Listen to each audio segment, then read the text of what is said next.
Hello, hello. Hello. Hello, Ray, Scott, Lauren, and Jeff. Howdy. Hello, everybody. Hello, Mr. Mayor. Oh, hello. Gang's all here. We're all here. Okay. And it's Monday. It's Monday. We're back. Nuts. Back in action. I think the members are aware, but for the members of the public, we are going to start this evening with our regularly scheduled Board of Finance meeting. It actually may take a few minutes since there are a number of transfers and bond ordinances on the agenda tonight. But we will commence the continued public hearing on the budgets immediately following our regular meeting. So at this point, it is 5:31.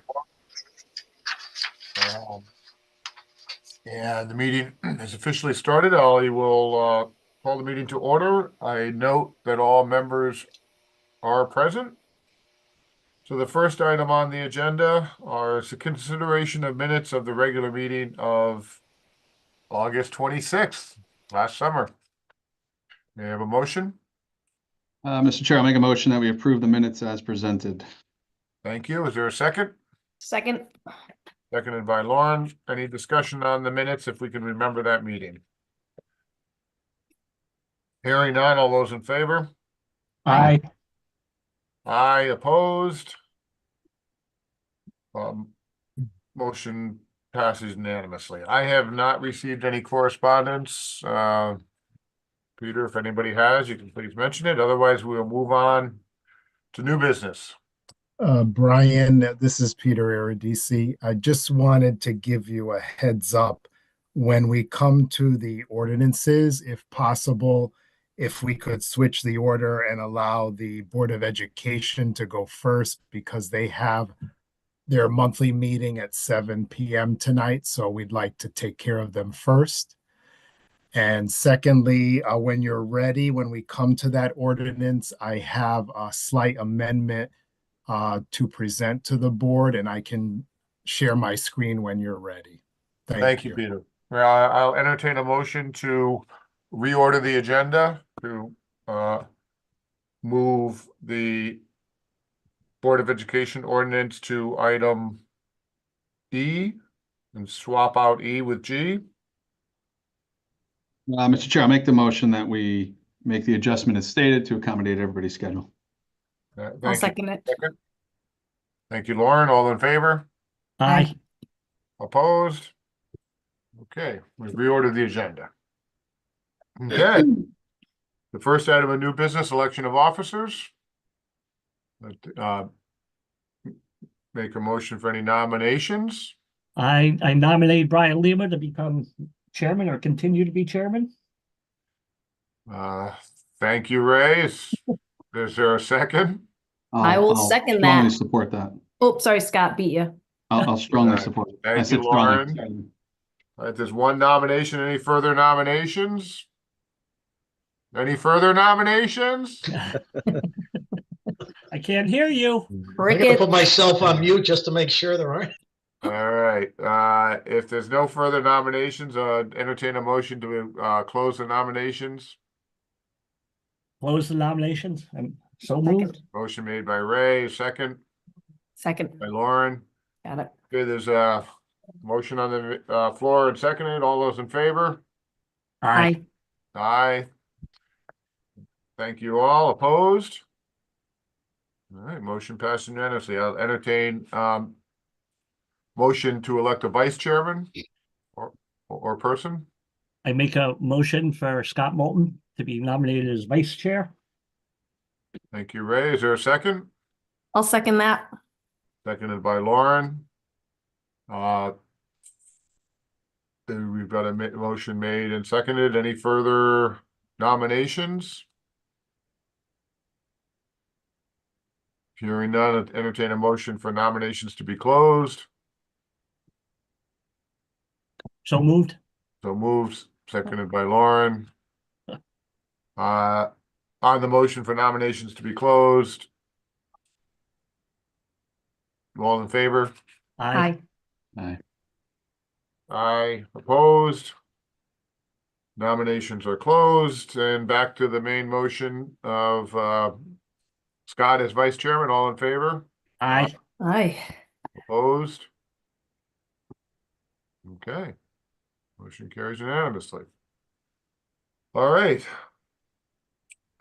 Congratulations, Scott. Thank you. Congratulations, Brian. Thank you. Yeah, right. Okay, next item, approval of regular scheduled Board of Finance meetings for 2025.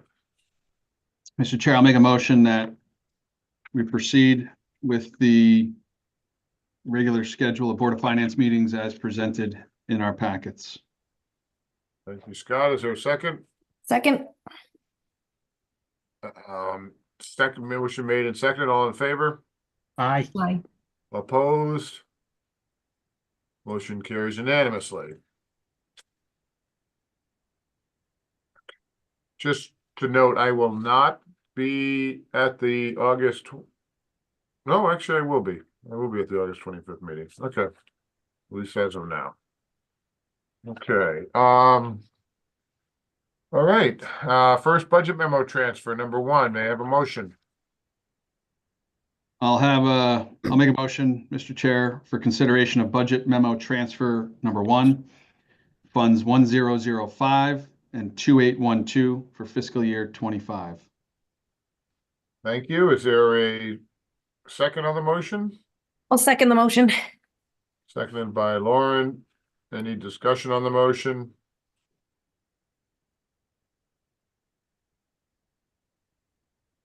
Excuse me. Hearing none. All those in favor? Aye. Opposed? Motion carries unanimously. You're gonna have budget memo transfer number 2, please. I'll make a motion for consideration of budget memo transfer number 2, funds 1005 and 2812 fiscal year 2025. Thank you. Is there a second? Second. Motion made and seconded. Any discussion? Hearing none. All those in favor? Aye. Aye. Aye. Opposed? Okay, motion carries unanimously. Okay, with the reordered agenda, we will move on to item 5G, the Board of Education bond ordinance proposed. I see Mr. Brennan here. Is there anybody else from the Board of Ed or anybody from the Board of Ed would like to give us an overview of the proposed bonding?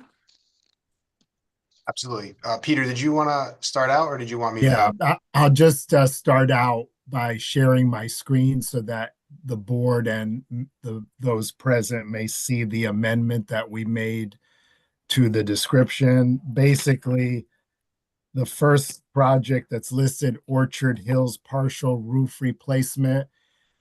Actually, that bonding involves more than one school. It's not just Orchard Hills. So we replaced the language to read various schools partial roof replacement. So I'll share my screen to show you the red line ordinance that we will then pass along a clean copy revised to the Board of Aldermen if the Board of Finance were to refer this to the Board of Aldermen. So I hope everyone can see the change that was made. Begs the question, what schools are we replacing or doing roof replacement? So Orchard Hills would still be involved in that, I believe. And Mr. Bradbury, feel free to jump in. So good evening, everyone. Mr. Mayor, Board of Finance, welcome. Thank you guys so much for taking the time to hear us out tonight.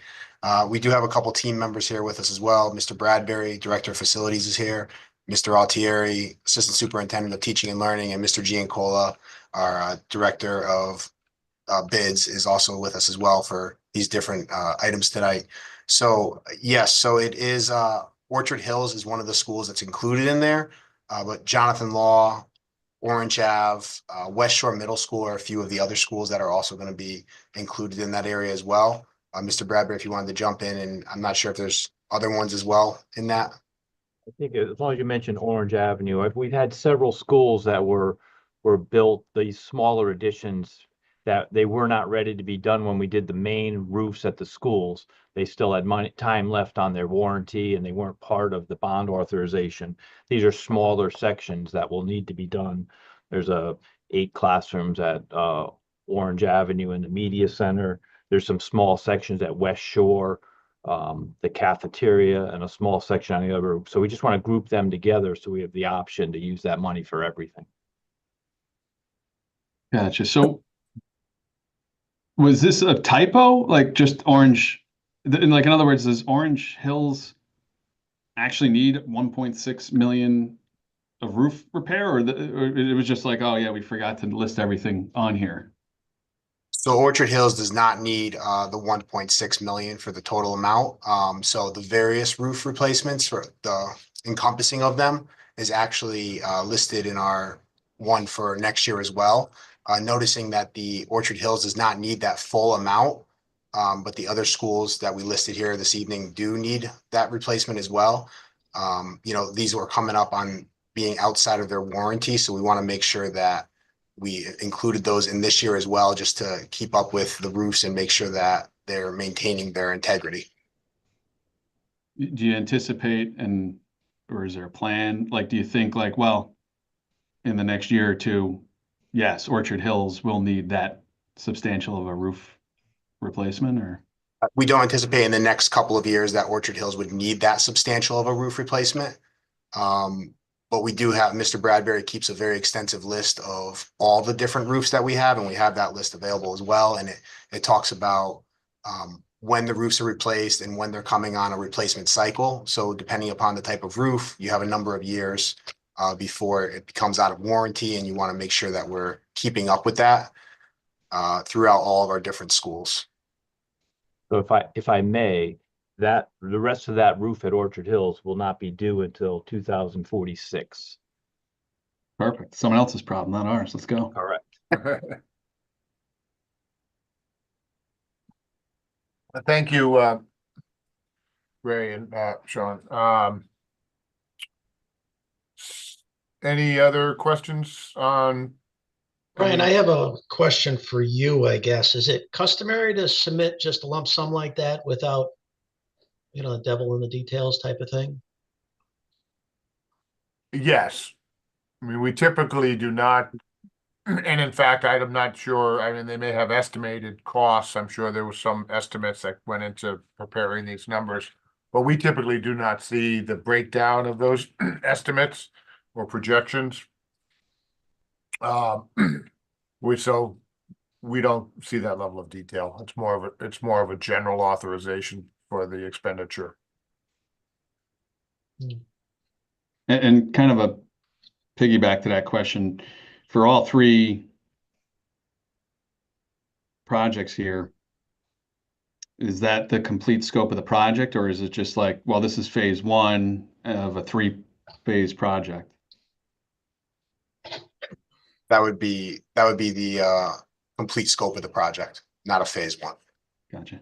I think where you get into a little bit of trickiness with it is not all, like if you take any one school, it may not have the entire roof replaced at any one time.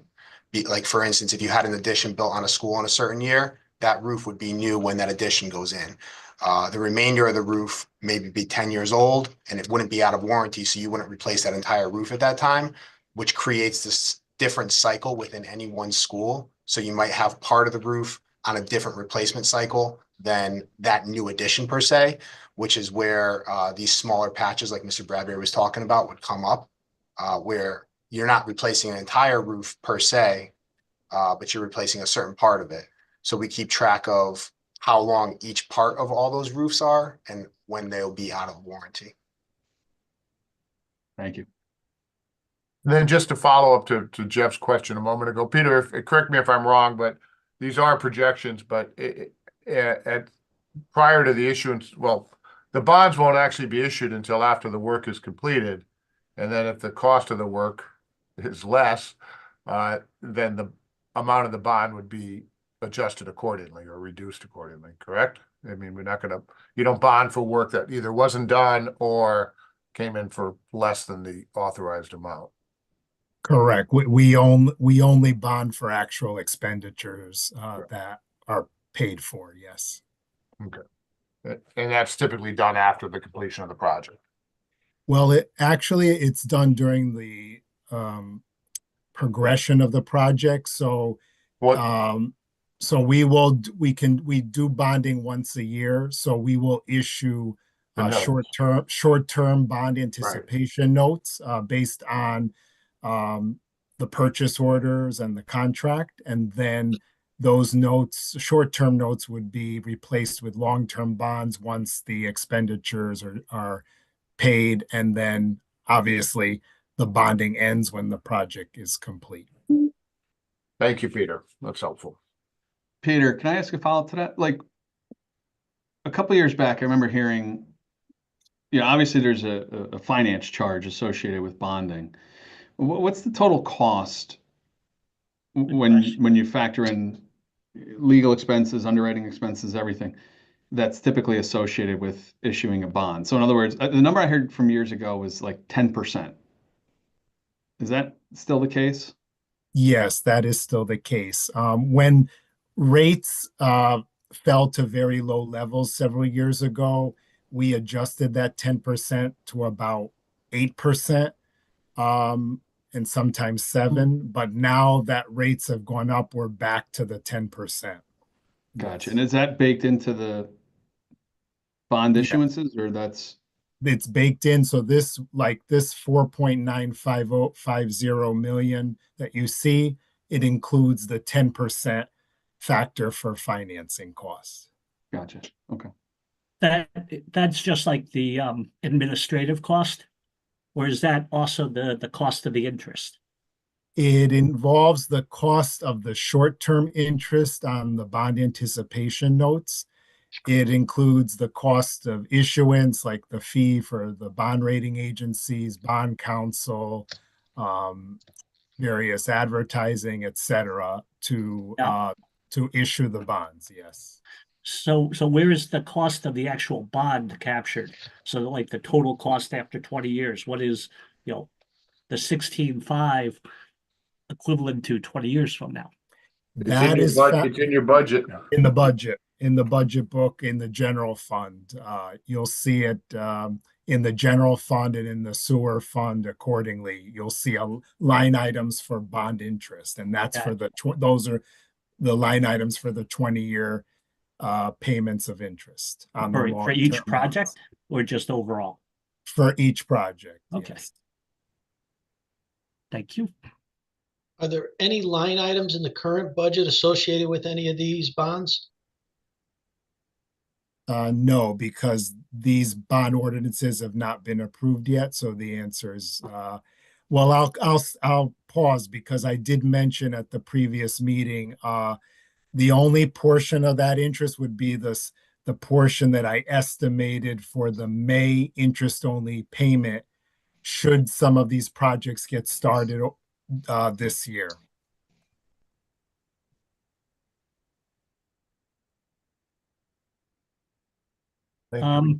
Getting back to, Jeff's question earlier, the devil in the details. Are the details like part of the Board of Ed minutes or meetings at all? Yeah, so the meeting minutes, so when we include these in the Board of Ed, it's a very similar process. And then what Mr. Bradbury does is he takes a look at those exact needs. And once the money's approved, then he can now get a closer estimate to what those actual costs will be. And based upon those estimates, he's able to actually schedule some of those projects. And those are presented at the Board of Ed meeting? Yes, those are like as updates. We would do those as updates. But Mr. Bradbury would take a look at, as what we talked about before with his list and going there and prioritize the different roofs at the schools as of right now and say, these are the ones that we need to take a look at immediately. And then this is another one that's coming up and this has got less than a year left on its, typical anticipated lifespan. and could, go through the project at that point. Okay, thank you. Thank you. One last question. Esports arena, where is that gonna be? Yes. So, esports arena, like as I mentioned earlier, Mr. Giancola is here with us as well. So our esports arena is in support of our esports teams at the 2 high schools that we have. So that money there would be dedicated to Jonathan Law and Foreign High School, in order to support the renovation of a space to create an esports arena. And I know Mr. Giancola wanted to speak a little bit in more detail about this the esports team and the esports arena and the need for that. So I will pass it over to Mr. Giancola at this time. Thank you, Mr. Brennan, Mr. Mayor, and Board of Finance, thank you. So, I mean, this is exciting for me because it's right in my wheelhouse of IT support here. But I just wanted to, give you a little bit of background into our esports program, just a little bit, so you have the information. It's something that we started last year as a club and has built into an actual sport. It's CIAC recognized, so it is a sport. So like other sports, that have fields and courts, esports has an arena. Picture almost like something like a lecture hall where you have seats looking down at, players playing with big screens behind them, so that you can watch. And just like other sports, you want to be able to have those spectators there to cheer them on, let them feel like it is a sport that it is. And we have 19 students in our spring season at Foreign and 15 students at Law. And we expect that to get bigger and bigger every year as we go through. And also just to back up with curriculum, we are starting a new course next year that is Introduction to Esports, which is like the marketing and, getting yourself out there, the video editing and stuff like that. So these spaces won't be just used for esports. They'll also be used in our curriculum as well. There's really 3 big sections to the esports arena. There's, of course, the, section where the computers are, where they're gaming. There's the section where the crowd is, like the seating. But there's also like I don't really want to call it a back room type thing, but like where they broadcast, there's like a broadcast room, so they can broadcast these things. And, there's usually just like you think of a football game where there's an announcer, there's announcers at these games. So they go through and tell everybody, what's going on during the game. And it just, it's something. And as Mr. Brennan said, we're retrofitting a current space. So it's not like we're building something new. It's just to do those seats and stuff like that. Thank you. Mr. Giancola, quick question. So if I heard you right, this is a newer sport. Like this is something that we just brought to Law and Foreign in the last year or 2? Yes. So we started as a club last year, and this year was our first full seasons. So unlike football that only runs 1 season, esports runs fall and spring. So it runs twice. What are you doing now? Like, since you don't have the e-arenas? So we're using our art classrooms, because we just happened, we bought the computers for esports and art. It was kind of like a joint thing. So they're in classrooms and trying to set this up every day, move ViewSonics into the room so that you have the TVs and stuff like that. Is part of the funding to like buy dedicated computers? No, that's all in the Board of Ed budget. Okay, This is just a physical space. gotcha. Thank you. So is there like in any business, right? There's like a proof of concept. You want to see that the concept will, for lack of phrasing, stand on its own 2 feet. Is it a little, in my opinion, I mean, I don't know, I'm just thinking through this. Is it a little premature to be throwing $1 million at something for There's 30 kids? definitely, there's lots of esports arenas out there already. Quinnipiac has one, which our Law sports team just went to for the semifinals for the CIAC sports last in the fall semester. And other schools, I think Naugatuck has one as well. UNH has a big program. They actually have, you can get a degree in esports management, and same thing with Quinnipiac University has an esports management and gaming degree. It's definitely something that's up and coming, and we're not talking a big giant space. Most of the games that are played are 3 to 5 players at a time, but they play at different times. So like we play Rocket League and Splatoon 3, Street Fighter 6, Super Smash Brothers, but they don't play all at the same exact time. They kind of stagger the times out. So it's like, some days, some they'll play on Tuesday, some they'll play on Wednesday, some they'll play on Thursday. Huh. It's that, I mean, it's, it is a newer thing. But there's definitely other schools out there that are doing this. And, one of the big leaders in the world is Saudi Arabia has, it's like a basketball arena. It's 20,000 people up here looking down at, like a big circle, and they're in the middle. Almost like a UFC fighting rink, right? Like the players are in the middle and all the fans are on the outside. Was there discussion, like do both high schools need to have an arena? I mean, I get that they'll compete against each other, but there's shared space for swimming and stuff like that, right? Like, is there an opportunity to build one instead of every school getting, or both schools getting one? I mean, I think equity is probably the biggest piece, to keep them both the same. There would probably be some transportation costs that would come along with that as well, because we would have to transport X team over to whichever school we pick as well. So there would be additional costs that are embedded in there as well. Yeah. What's the average size of these things across the country? I mean, how many kids, if you get 100 kids to sign up for it, do all 100 participate? Or is there tryouts? I mean, what are we talking size-wise? So we can determine what size facility you need. Yeah, so far we haven't had any tryouts. We've opened it up to, I don't even know if there is a cap on there at the moment, but I would think the coaches would have a cap of, there's one coach, so you wouldn't want like 50 kids trying to run around.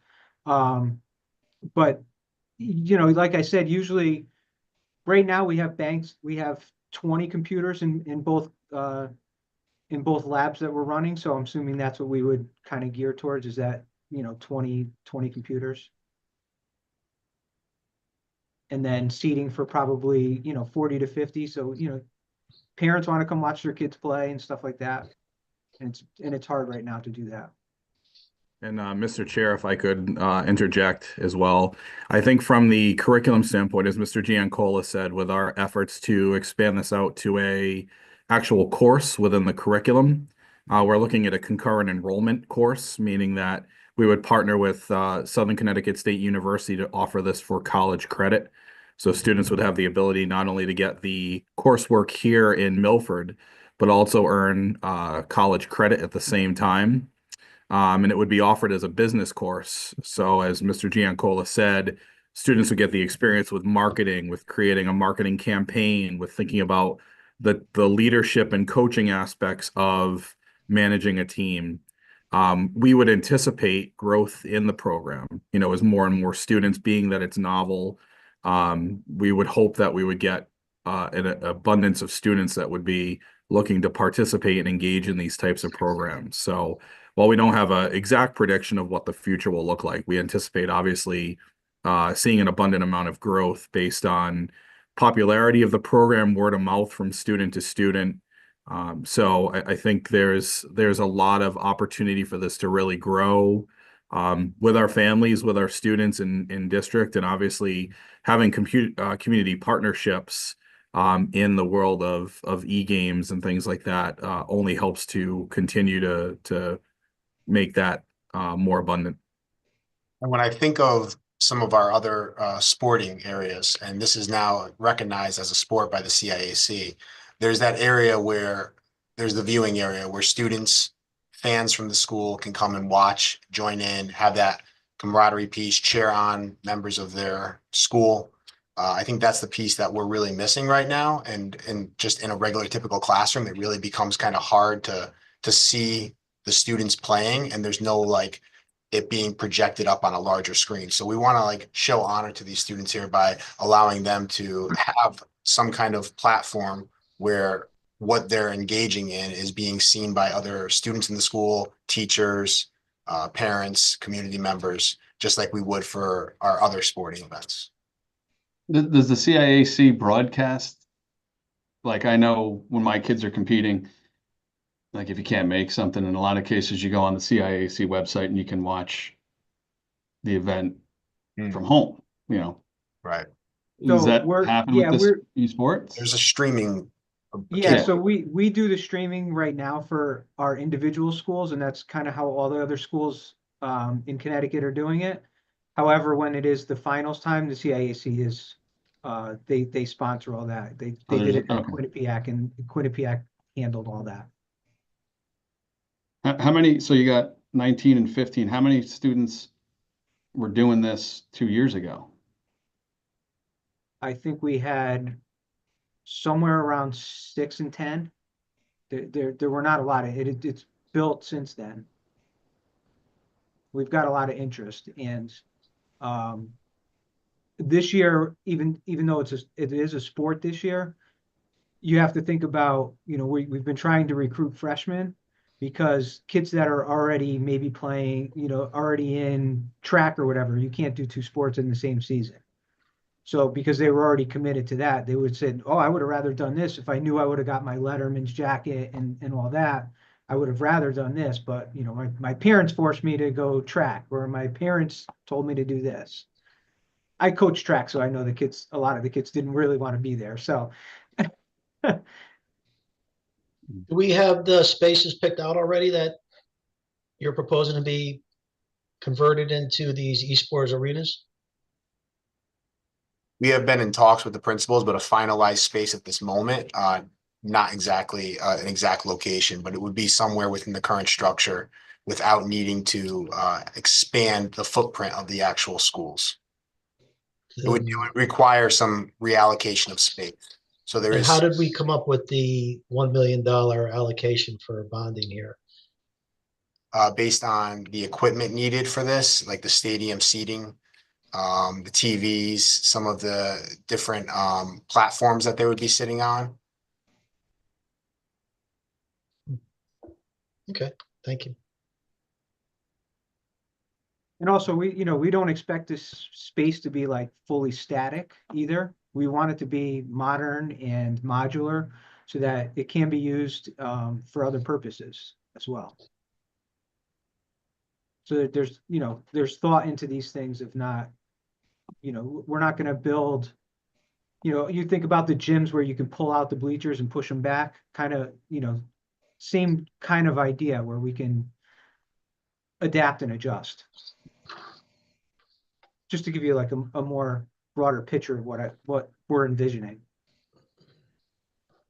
What kind of time frame? A year, 2 years to renovate, and like when would you have your first meet?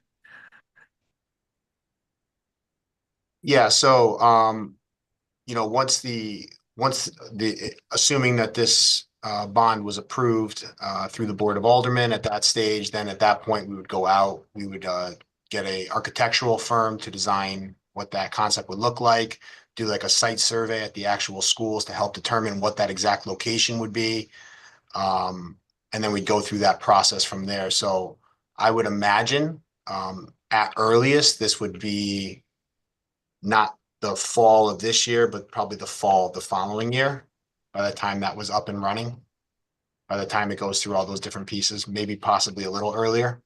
But there's some steps that go into that process. We want to make sure it's designed properly and well thought out. So it wouldn't be something that we'd rush right into for the start of this upcoming school year, just because you really do need an architect to design some of those different pieces and make sure that Mhm. we are thinking all the different considerations. And do you have like a firm in mind? Are there firms out there that do this now?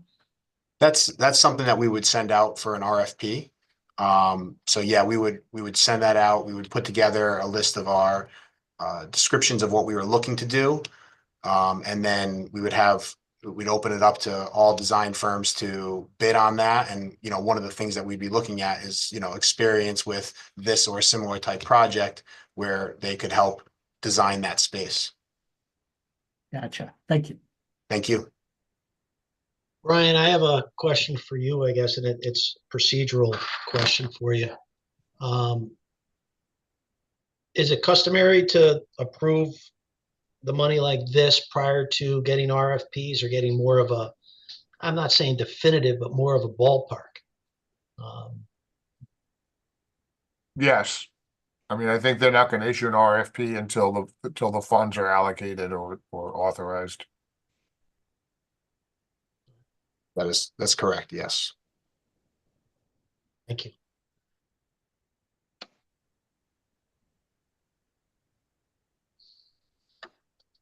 But it goes back to your earlier question that there was, you know, the administration is charged with, you know, determining the scope of the project and figuring out, you know, what costs are going to be involved and hopefully seeking to reduce and you know, get the best deal possible for the city.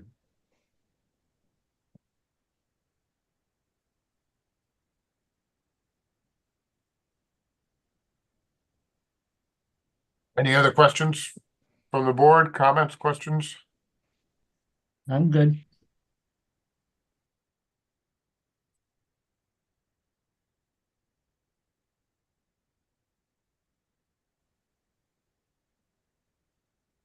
Anything further from the Board of Education?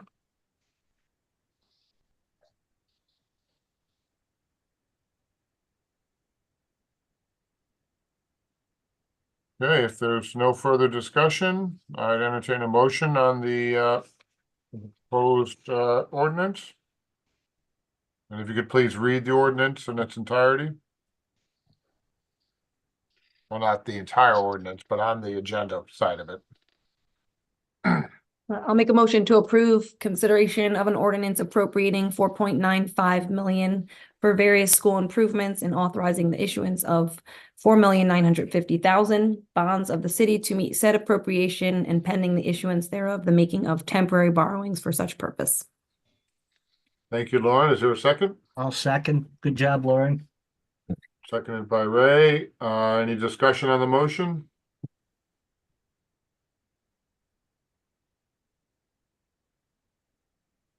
Hearing none, all those in favor? Aye. Aye. I have 3 ayes. Any opposed? Nay. Nay. Okay, Jeff and Scott are opposed. Ray, myself, and Lauren are in favor. Motion passes. Thank you all for coming out tonight. Thank you, everyone. We appreciate your time. Thank you. Appreciate your time. Thank you. Thank you. Thank you. Okay, moving on to item, well, I guess we'll go to sanitary sewers and waste facilities. The original item E, please. I see, Mr. King is here. See Mr. Johnson is here. And Mr. Saley's here. If there's anything, gentlemen would like to add or let us know, please do so. Yes, thank you. Thank you, Brian. So this is some bonded money. Obviously, we have 43 pump stations. We've updated a number of them, but these pump stations work 24/7, 365, significant issues, and infrastructure investment is critical for the city. So we appreciate your consideration for this. Thank you, Mr. Saley. So this is all pump station upgrades to existing facilities, is that correct? That is correct.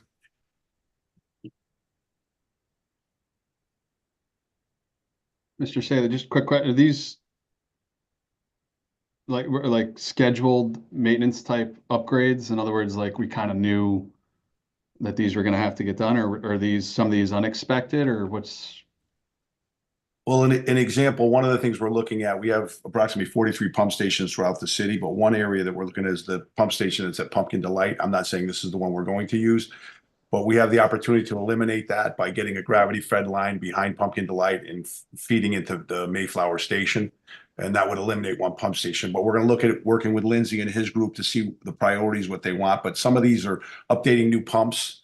We have a significant issue with wipes in our sanitary system. And some of the antiquated or older pumps can't handle them and they clog on a regular basis, which causes hardships in the pump station. So some of this will be updating the pumps, and there'll be other items that we'll need to bring together. So it's a combination of both.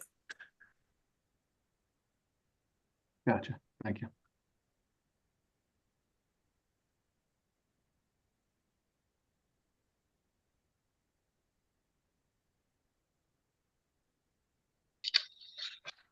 Okay, so.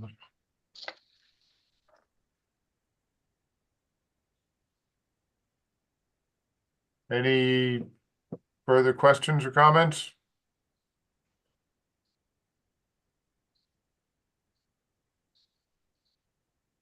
Hearing none, I entertain a motion. Mr. Chair, I'll make a motion for consideration of an ordinance appropriating $2.2 million for the design and construction of sanitary sewers and wastewater facilities, and authorizing the issuance of $2,200,000 bonds of the city to meet said appropriation, and pending the issuance thereof, the making of temporary borrowings for such purpose. Thank you, Scott. Is there a second? Second. Seconded by Lauren. Any discussion on the motion?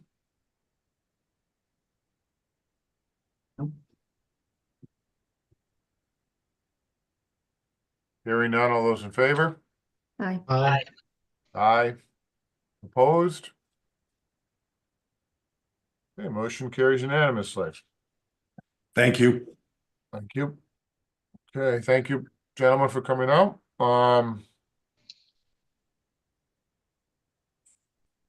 Item F, please. I see, let me see, please.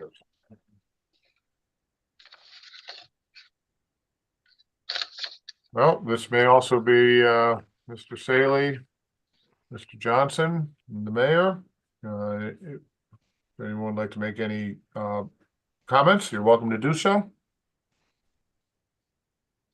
Chris, I see sanitation vehicles are on there. That's good. Yeah, just to give the board a kind of an overview, again, some deferred purchasing over the last few years. This is trying to get caught up. We have a real issue with just repairs on the existing trash trucks that are pretty much past their useful life. And even with this purchase, they're 12 months to 18 months out at the present time for these trucks. So we appreciate the board looking at this significant investment, definitely needed. Yes.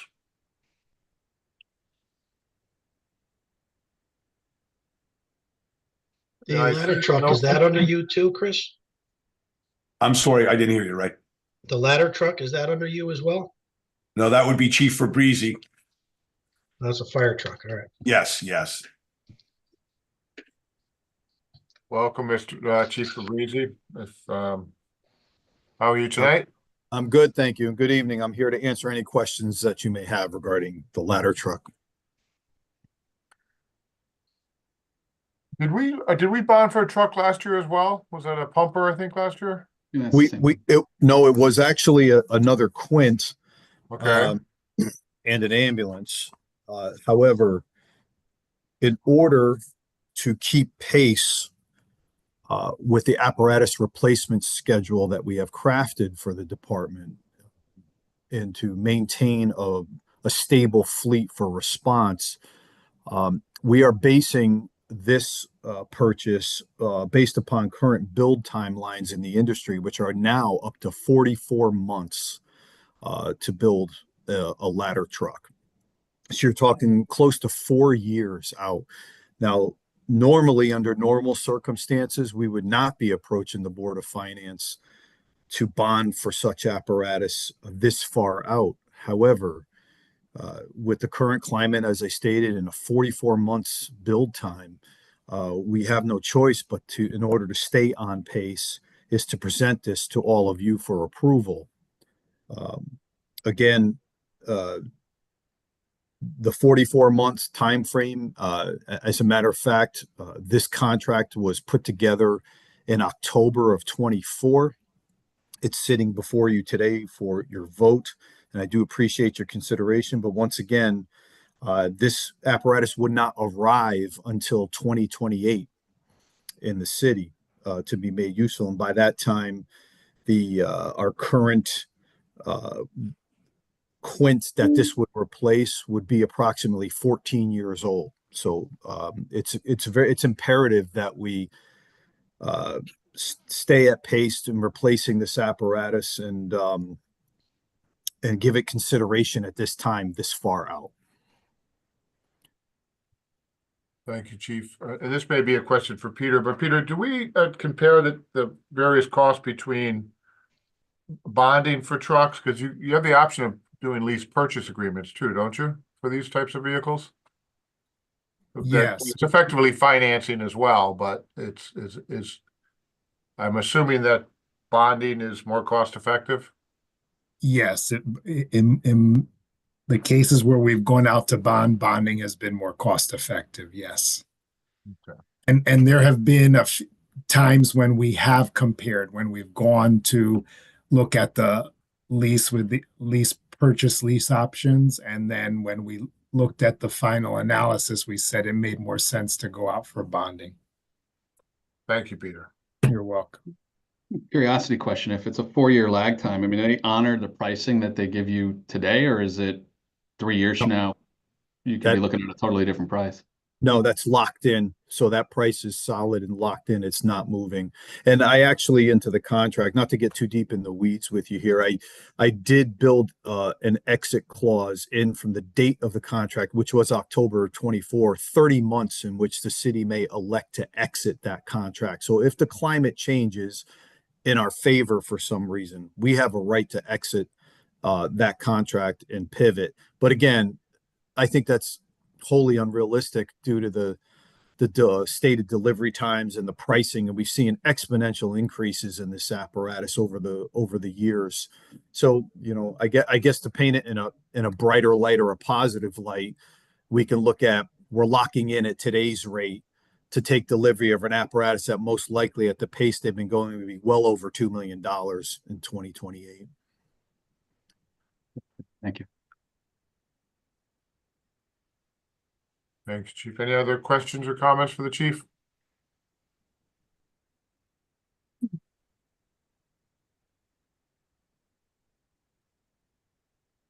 Not necessarily for the chief, but for Mr. Saley. The various city projects, are any details part of, again, the Board of Aldermen meetings, a public record? So typically, Ray, we keep them fairly vague and not to be, just in case there's an emergency comes up. If most people, and Peter can explain, if I have it specific to one building and an emergency comes up on another building, we won't be able to use the bonded money. But the aldermen typically have the opportunity to look at all this stuff as we go forward. And they've already been presented with this, or are they going to vote on this after we say yay or nay? You typically vote on it first and then the aldermen get it, yes. Gotcha. Thank you. And then the mayor oversees the approval of any of the projects we do.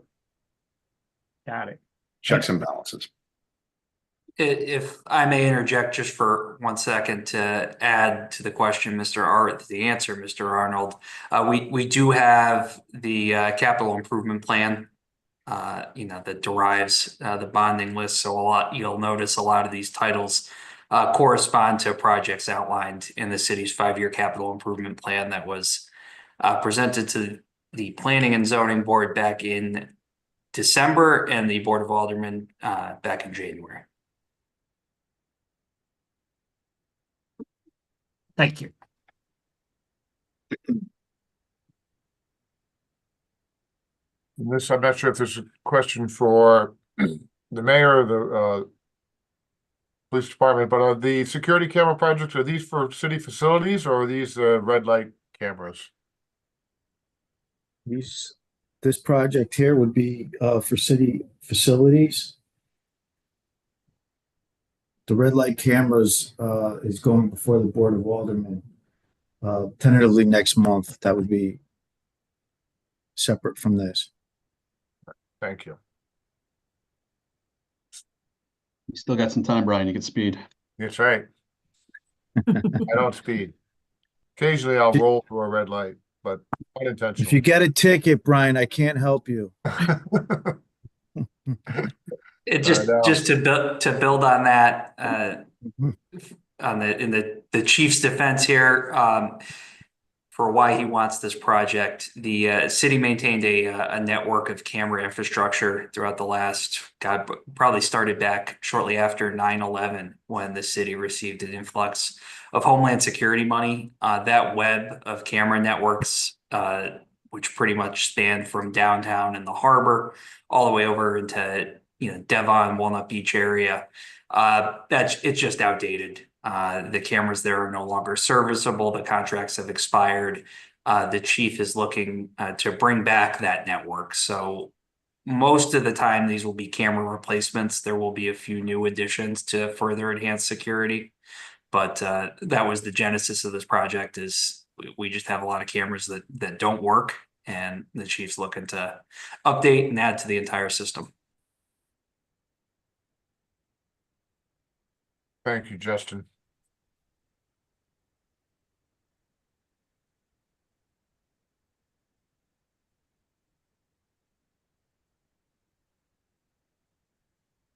Any further questions or comments from the board?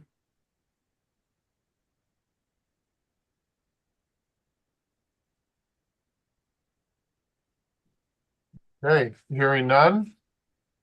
Mr. Chair, I'll make a motion for the consideration of an ordinance appropriating $7,700,000 for various public improvements and authorizing the issuance of $7,700,000 bonds of the city to meet said appropriation, and pending the issuance thereof, the making of temporary borrowings for such purpose. Thank you, Scott. Is there a second? Second. Motion made and seconded. Any discussion on the motion?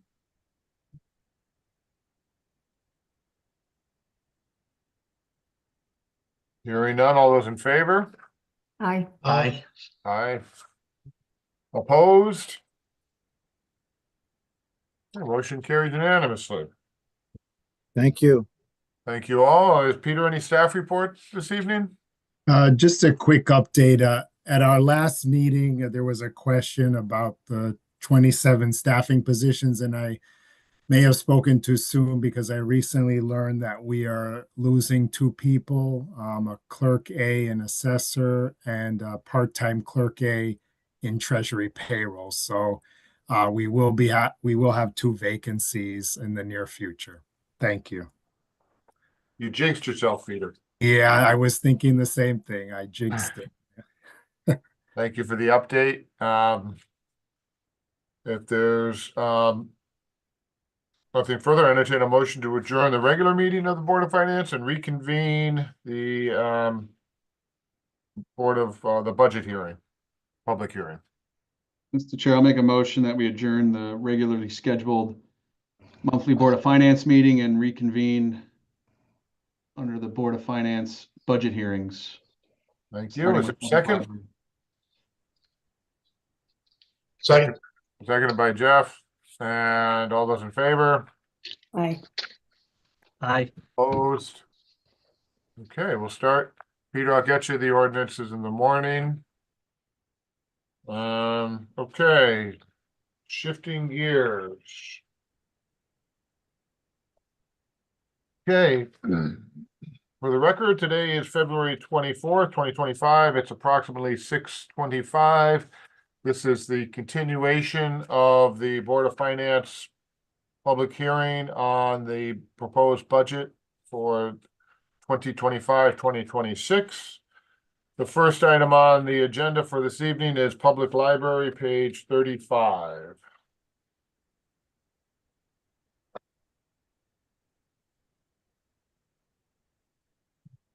Saw somebody. Oh, Scott, hello. Yeah, good evening, everyone. Hello. Hello, welcome.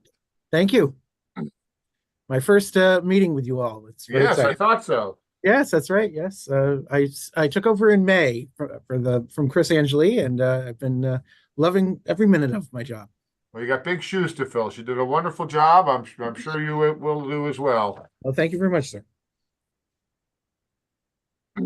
Uh, So just quickly, we had a great meeting with the mayor and Peter and with Justin, and the budget, as you see it there for the library, is I'm very happy with it. I had just so people know, we did ask, as we have in the past, we asked for another library assistant position, and we asked also for one position to be upgraded to a different level. And I see in the mayor's budget that those probably are not going to be approved in what he recommends. But we've been asking for these for a long time. We understand that's a big ask. So, that's my story, and I'm sticking to it. I love that you've had a sense of humor through this whole meeting. By the way, that's been very helpful. It's your job to ask, right? So, any questions or comments from the board? Mr. Chair, through you, what is bibliomation? Bibliomation is the software system that the entire library computers run on. We actually do not, our computers are not run through MIS. They are run through Bibliomation, and this has been a long-standing contract that we've had with them. They connect about 69 different libraries, and it's one reason why if we don't have a book, we can instantly get it from Monroe for you within a day, those kind of things. So, but it's everything that we do here at the library is Bibliomation. And that's what the 18,000 is for that. And that's considerably less. I used to be the director in Derby, and our Bibliomation bill there was closer to 30,000 just because it was a different type of contract that we had there. So we actually have a very good deal with them. Thank you. Sure. Thank you for the question. Quick question, Scott. Scott Sure. Moulton here. Hi, Scott. How are you? We Scots have to stick together. Yes, let's go. I spell it with 2 T's, and so do you, so that's good to see. So do I, absolutely. You got 15 staff listed here. Are you at full capacity, or you currently have any open positions? Well, we actually have a position someone who's been here for a while is retiring, and so we're in the process with HR. I think the application is closed on Friday, and we will have the big test will be on March 14th for that position, and we hope to have it filled by April. So there is that one position. And again, I asked for a whole nother position a long time ago, long before I think I worked here at all. There was another library assistant position that was cut. And so that hole has sort of always been there, where each of our departments have 3 library assistants, except for one. The reference department only has 2. And so that's always been kind of a missing element there.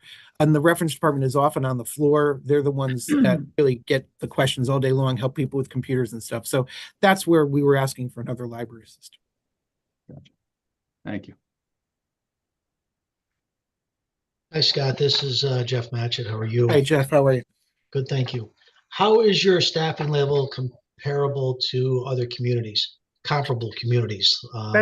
That's a great question. Like I said, I was the director in Derby, and believe it or not, I ran the entire Derby Public Library with me and 2 other full-timers and then 14 part-timers. And they were open as many hours as the Milford Public Library is open. And it was a bear, let me tell you, it was a tough thing. So I think that we are well staffed. It would be better to have this other library assistant position. No, not kidding. And I've discussed this with Justin many times and with the mayor. We do have, security issues. We have an issue with, there have been fights in the library. There have been people who smoke marijuana in the library. We got to kick out. There's a lot of things that happen in a public library that thing. And so, having that full complement of staff is really important so that people feel safe, that they feel that there's someone with their back, that there isn't just one person on the floor.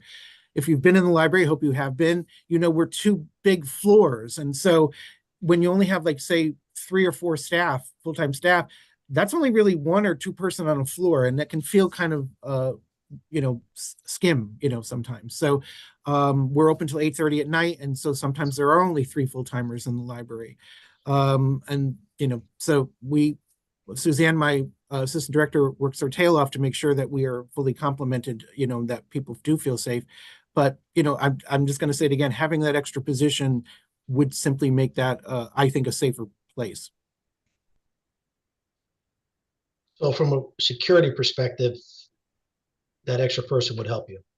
It would, because like I said, because we also have, as you know, we work with part-timers here too. We have a lot of them.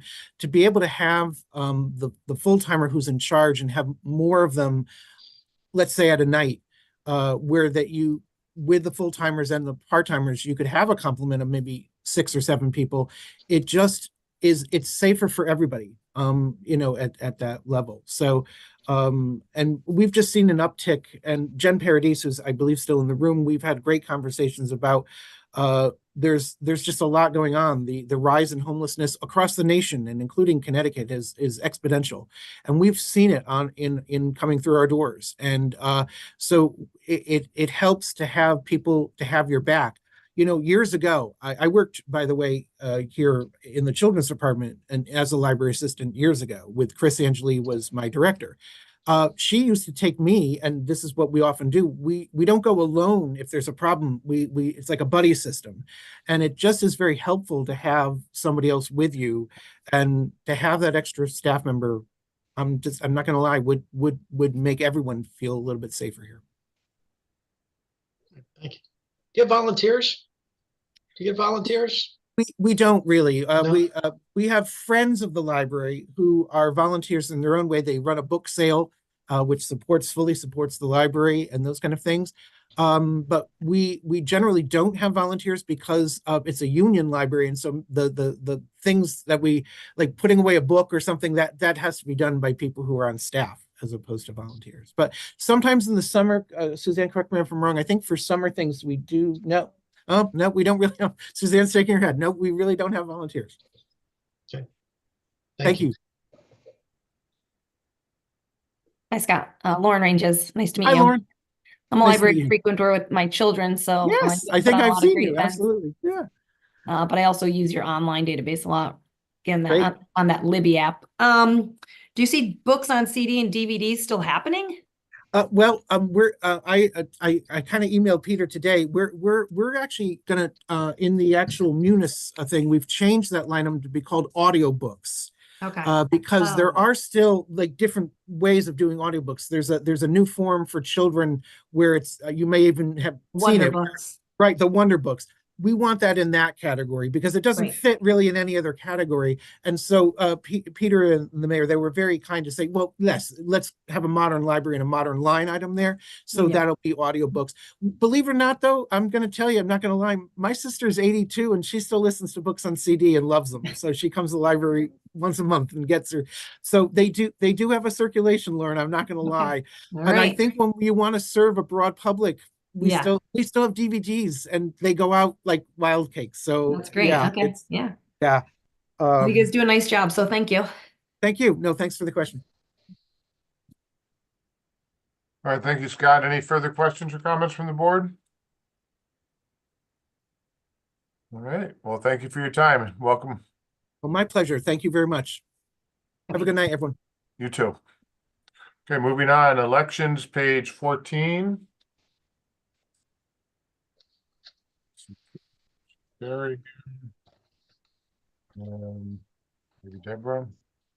Hi, Carrie here. It looks as though I don't have video though because I'm in safe driving mode. So my apologies for that. I arrived home a short time ago, but I'm not far from where my car is parked apparently. Well, that's fine. We know what you look like, Carrie. Welcome. How are you? Thank you. I'm very Hello, Deborah. How are you? Oh, good evening. Hello. Well, you know the drill. Anything you'd like to present to the board? Well, we'd like to keep it short and just say we don't ask for more than what we really need. But Carrie and I did come up with a few notes today. And do you have those notes with you, Carrie? Yes, I do. Our account, the elections account, 150,000 is what we're asking to stay with this year because of the new things that are coming down the pike at us this year. And I just want to give you a quick high-level overview, and we're happy to get in the weeds if you have questions after I finish giving you the overview. But there are new tabulators coming, and prior to the presidential election, we were slotted to get 31 regular speed tabulators. And after the abundance of early voting that we saw happen in Milford, where half of our turnout turned out in early voting, we are going to only get 24 regular tabulators because we're going to receive a high-speed central counting tabulator. And the maintenance for that, unfortunately, is much higher than a regular tabulator. So we're anticipating about a 50% jump in our annual maintenance costs on the election equipment itself. In addition to that, I want to remind everyone, I just said it tongue in cheek, but people loved early voting, and we saw 14,699 of our voters turn out at the Parsons Government Center over the 14 days of early voting. And just because it's a municipal election this year, not a presidential, it doesn't mean there are fewer days that we have to staff that room. And we would like to continue to do the great job that all the election workers did our first time out in the presidential election, and hope that you understand that that costs money to do so. In addition to that, we will also see computerized voter registration system upgrades, not just upgrades, I take that back, a whole new system for us to use to register voters in the computer system. And not only will we be out getting trained and our staff, but also we will need workers for early voting who are trained in the use of that equipment as well. And I'd be remiss if I didn't say that same day registration also saw record numbers, which requires an even higher level of understanding and ability in that computer voter registration system. So, I know that our account has gone up. I know that I've said over the last many years that our elections are very important, and I hope that you will continue to support us as we move forward with all this new stuff coming down at us this year. So thank you. And if you have questions, or Deborah, you want to add anything, let us know. The only thing that would make a difference as well is if we had a primary. We always say that, but hopefully no primary for September. Oh, the other thing I do want to add too is that in last year's election cycle, we had two grants, a $10,500 grant from the state that helped us pay for the staffing and equipment needed for early voting in the presidential preference primary. And then again, for the general election, we received another $16,511. And so, when we met with the mayor, we all agreed that it would be wonderful to see some more grant money come down to the towns to help pay for these things. And unfortunately, based on what the Secretary of the State is saying, is that the governor is not funding her at the level that we're going to be able to see much money coming down from the state. So that's another reason. That's $27,000 that we received to help stay within our budget last year. And without that, it would be very hard to stay within our budget if you cut us further, or cut us at all. Thank you, Carrie. Thank you, Deborah. This is, I guess, more of a question for Peter. On these types of expenses, I should know the answer, and I think I do, but we're budgeting 150,000. It's an off election year. If they only spend 140, there's no transfer needed. That 10,000 surplus just goes back to the general fund. Is that correct? Is that what happened? Yes, that's correct. Okay. Thank you. Anything further from members of the board? Any questions or comments? Yeah, I got a quick question. Hi, Carrie. It's Jeffrey Matchett. How are you?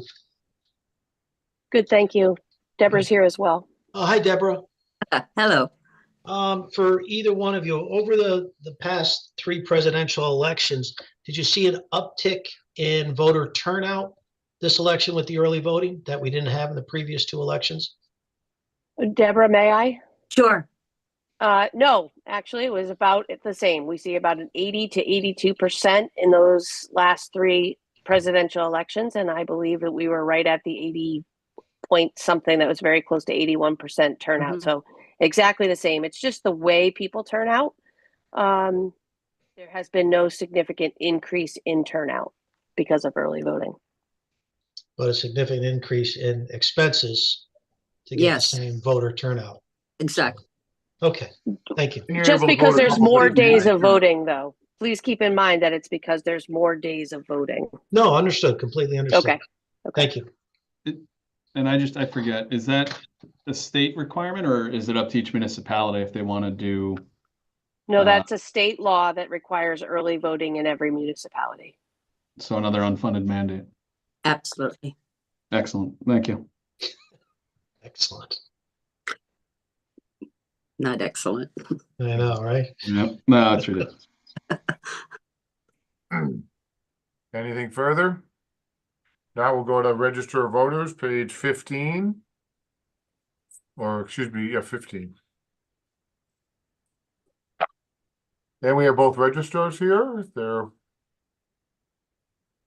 I think it's pretty self-explanatory, really. You know, the one cut that the mayor felt was necessary in our seasonal temporary account, we asked for a little bit more because of the training that we see and the people that we need to have ready to go. But I think that where we're at right now, we can live within this budget, and certainly can answer any questions you might have. Deborah, do you agree? I agree. Yes. Thank you both. Any questions or comments from the board?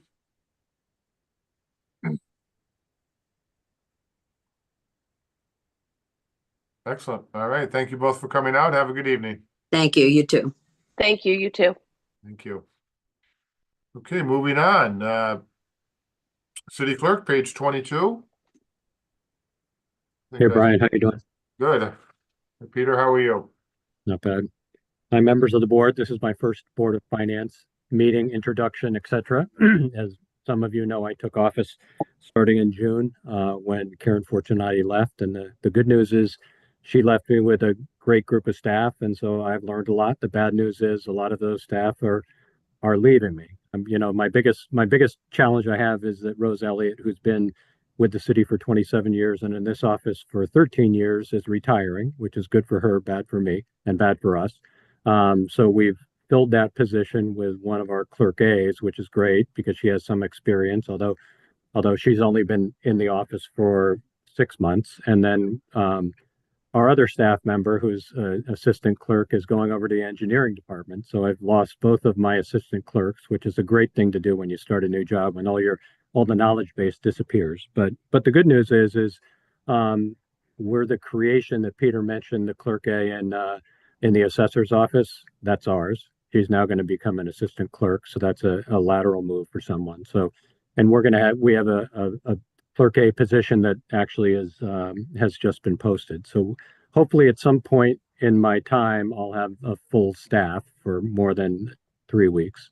But I just wanted to give you a quick update because what I've learned in the short time that I've been here is this office does a tremendous amount of business in a whole bunch of different areas. I mean, what's interesting to note is that the last full fiscal year, the city clerk's office collected $5.2 million for both the city and the state. And that included over 63,000 transactions. So that means land records, conveyances, vital records, which are births, deaths, marriages, marriage license, trade names, not to mention the elections. I mean, the thing that, you know, Carrie and Deborah went over the elections, but the reality is that we are the 5th highest absentee vote. We have the 5th highest absentee votes of any state of any city in the state, and that outperforms our number in terms of population. So we have very active participation in elections, and the clerk's office is in charge of all of those absentee ballots. And that really is one of the issues that falls pretty hard on staffing because during election time, it's pretty intense. And then we have dog licensing, which is a lot of fun, but I will tell you, we get the bulk of our business in 1 month of the year. So all of those things combined have given me some different thoughts and opportunities. And one of the challenges, or one of the issues that I'm really thinking about in the coming years is how can we maximize and improve our use of IT and the capabilities that we have with IT.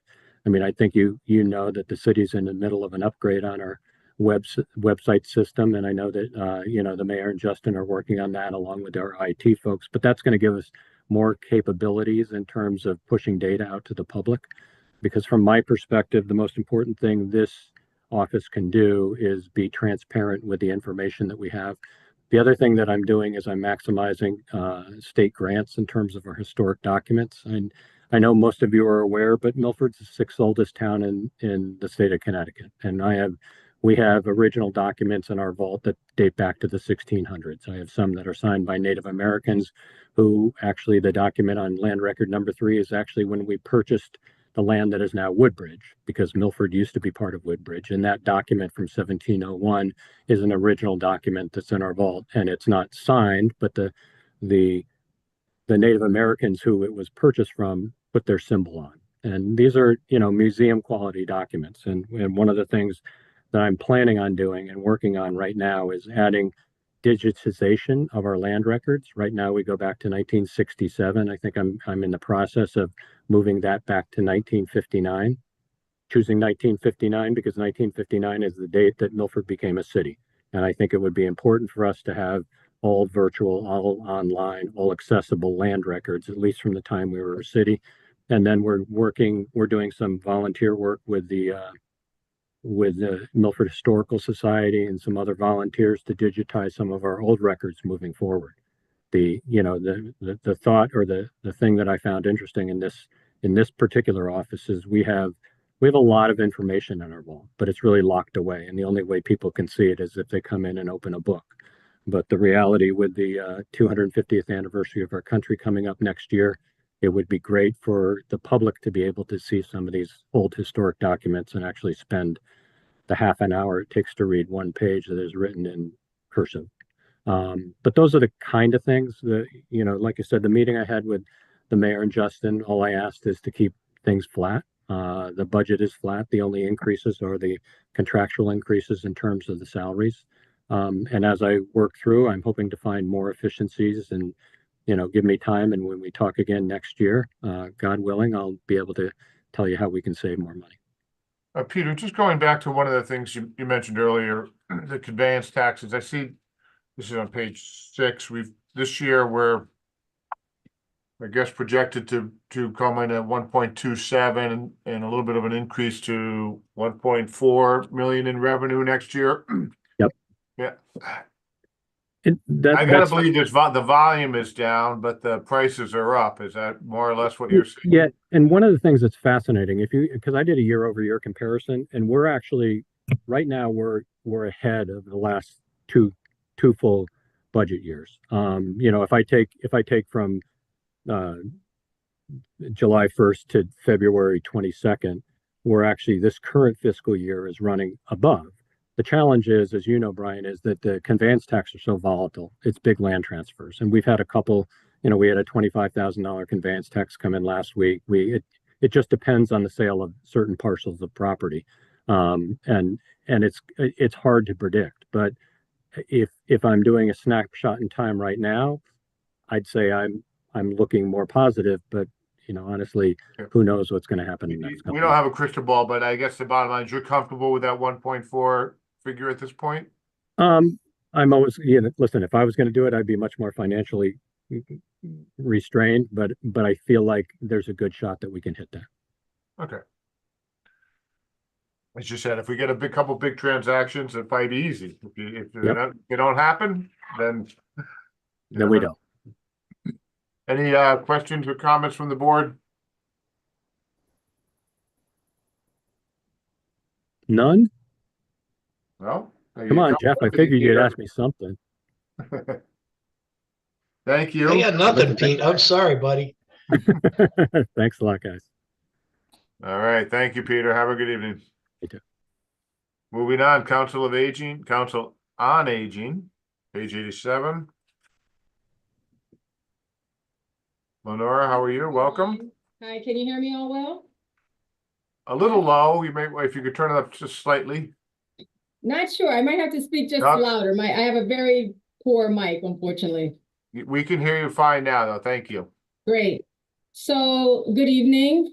I just want to first go over some of the trends of the senior center. First, by starting by saying 21.5% of Milford population is age 60 plus and growing. We make up approximately 10,700 people here in town. The senior center serves approximately 2,300 people, which is give or take about 25% of the population. And we're moving in a direction that we're serving more seniors and more needs. So our membership grew 26% from last year.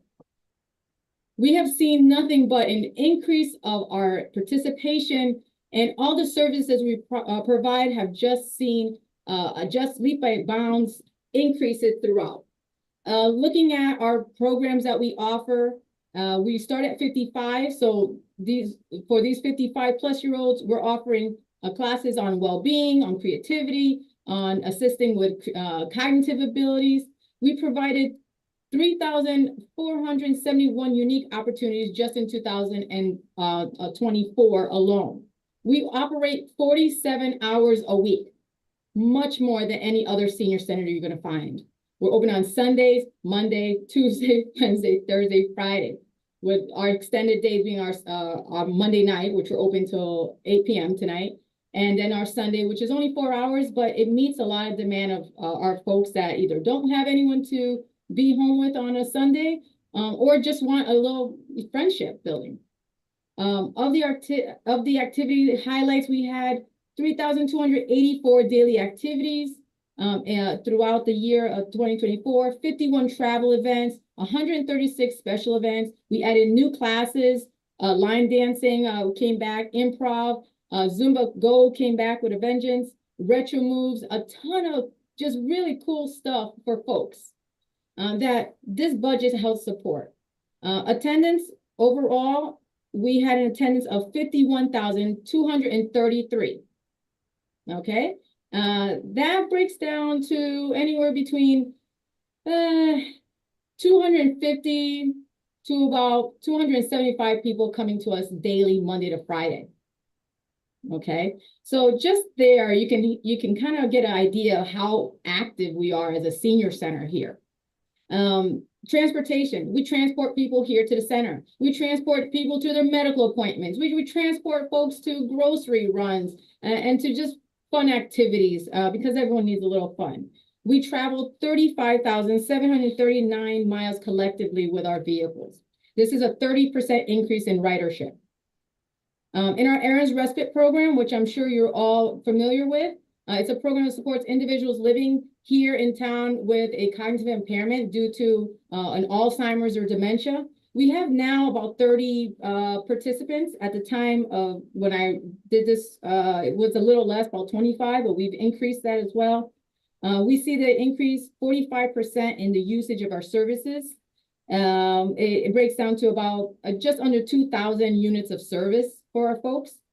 We offer evidence-based therapies that have proven to help a person with cognitive impairment. But more than that, folks who are caregivers, their family members, the spouses that are caring 24/7 have a little reprieve. They're able to know that this is a safe place, a place that their family member can find friendship and really just engage in life. And why wouldn't we want that? From there, we have the Meals on Wheels program. We serve approximately 100 Milford residents that are frail, medically homebound. Understand this is separate from our mini lunch program that serves a whole other set of folks. That program delivered 23,643 meals. This was a 22.85% increase from last year. Our Milford Food Bank. Our Milford Food Bank distributed 37,063.8 pounds of food. This is a 46.78% increase from the year prior. Well, with that, we've also developed new partnerships and ways we can communicate with folks, letting them know how they can donate to us. And how they can support the folks here in town and beyond, because we opened this not only for the Milford residents, but anyone who suddenly has a need in the state of Connecticut. We need this because no one should go hungry, right? Agreed? Miniature lunch program. Our mini lunch program has served 28,481 meals. This is a 36.13% increase. And this is a program that I wanted to look at. How could we look at the cost of food rising and not make that really be impactful to our seniors? We did have to increase the rate for our lunches from $3 to $4. It might not be anything to anyone here, but it is a difference for our people. And I've had people say, well, I can't really afford that. I'm not going to eat 5 days a week. I'm going to only have four days a week. And we're like, no, we can't do that. We need to make sure you eat, because we don't know if this is their main meal for the day. So we have increased that. But we've done some other things with that program. We have a great little pilot program that I put together. It's a glass pilot program. This is a cost savings to the senior center. Instead of having single-use plastic items, we've actually moved from that. And we found that in a year's time, we'll save approximately $1,500. I know it's a drop in the bucket, but that amount goes into quality food. See, if we're going to have to raise the prices, I'm going to figure out a way to lower this for folks and make the meals better. So I have some great quantitative information and qualitative information from this pilot that shows that they're enjoying the meals, it's staying warmer, it's healthier. And this is something I really want to stick with. So we've moved forward with making this go from pilot to actuality. Social services, moving on from there. Social services assisted with 7,453 inquiries, plus or minus a couple there, but this is a 61.5% increase of who we serve. This is not just our seniors. This is our 40-year-old adult child, grandchild, neighbor, friend, calling us and saying, hey, my neighbor needs help. I don't know what to do. I'm turning to you guys. So we serve more than just our seniors. We serve everyone in the community. Additionally to that, our social services helps with benefits, insurance, housing, caregiving questions. We contact members through our wellness calling program. So if people don't want to come to us or they're unable to, we call them and we say, hey, are you okay? Would you like to talk? Is there anything we can do? And we try to find out if there's any type of gaps that we're missing in the community. We also have an established Alzheimer's Association caregiver support group. And we also have a couple other supportive type of groups. Financially, when we're looking at our finance, I did just get our draft audit for this year, and it's no surprise to me. We have a gap. It's a gap of approximately $200,000. If you'll see, I have asked for an additional $230,000. The question you probably have is, well, why do you have a gap? If you listen to anything I just said, we're serving a lot more people. We're serving so much. And I am so appreciative to Mayor Tony for starting it off by putting in something. This is the first time I've seen an increase for the Milford Council on Aging, $39,000 and $1. I want to say thank you for that extra buck. You never can go wrong with that. But that's the first time I've seen in at least 12 years, we have remained flat. Now, mathematically, if we had $20,000 added into our budget every year for 12 years, we would have gone to $240,000 and our gap probably wouldn't have existed. We have to look at this, the fact that wages have increased. And no one here is getting rich, not a single one of us. There are 35 employees. We are all very essential. Maybe me, not so much, but everyone else is super essential. They make sure that people get fed, that services are rendered, that no one is going without, that the 25% that we serve of the 21 and almost 22% or so of the seniors in this town have services. You're not going to find this anywhere else. So what do I need? I need that money, long and short, because without it, something's going to have to give. I'm going to have to figure out how to do this. And I'm working every which way to ensure that the proper people are employed here. I have looked at our labor hours. We keep within our labor hours. Our labor hours approximately for the 35 employees. This includes per diem staff as well. Majority of people are working between 15, 20, 25, and 30 hours a week. I standardize hours to ensure that we keep within that line. And we're at approximately 795 labor hours in total. And we keep well within that line. We've done everything possible. I've looked at every single way to ensure that this gap doesn't exist. And this gap is here mainly because of program expense. The wages, the insurance, all those things have gone up. We didn't ensure that we're not only providing a livable wage as best as possible and ensure that we can attract the right employees, but it's really to retain the employees we have. These are spectacular people that I work with, and they're working with a population that loves them. And I want to make sure that the city understands that this is not a request or ask because we want more of something. We want what is supposed to be provided to the senior center. Thank you very much. Thank you, Lenora. Any questions or comments from the board? Through you, Mr. Chair. Mrs. Rodriguez, thank you. Two questions. So first one, sounds like there's a huge increase in services across the board. I mean, you listed a lot of stats and examples. Question is, what do you attribute it to? Like, why is there such an increase, number one? And then the second question, what's your total budget? If the city is giving you, call it 1.4 to 1.6, what percentage of your overall budget is that representative of? Sure. So starting from that question, it represents nearly the entire budget. We don't, in terms of grants, we don't have a ton of grants. We have an AOA SEC grant, Area Agency on Aging South Central Connecticut grant that is restricted. We received a senior centered ARPA grant that is also restricted. What we've done with that instead is to, update some of the things that we needed here at versus sending that off to the city for it to be completed. We've taken that on ourselves. Attributing really is more so the wages increase. Just the minimum wage twice in a year was enough for us to just push us over the edge. So you're going to say, okay, well, how do we get 200K? Easy. We have insurance. Our insurance increased as well. On top of it, we look at the fact that when I break down the cost per person, per hour, it's about $3 is what we're talking about. So looking at all the labor hours, timesing that by the year, it ends up being around 200K. It ends up being a little in and around. I've asked for 230. The reason for that 30 is because we have aging out vehicles. So, for example, Connecticut DOT, I just received a great grant. I'm really excited. It's $148,000 for this 20-passenger vehicle. This is capacity building for the organization, right? Now, they pay 80% of that vehicle. And math-wise is just under $30,000. So the organization is going to have to pull that $30,000. If we're already operating at a negative, in a matter of speaking, it's just going to drive it a little bit further.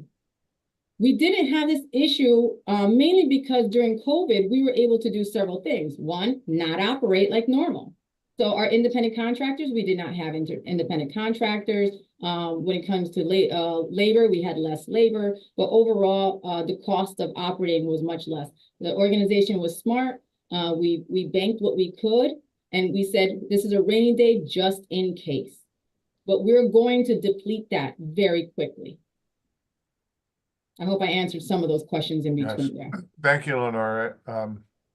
Anything further, Scott? No, thank you very much. Thanks for all you do too. Yep.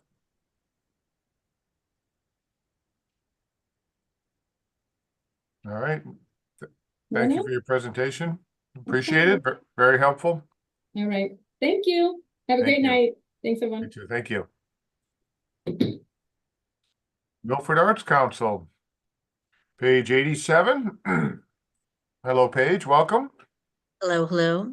Thank you, everybody, for everything that you do.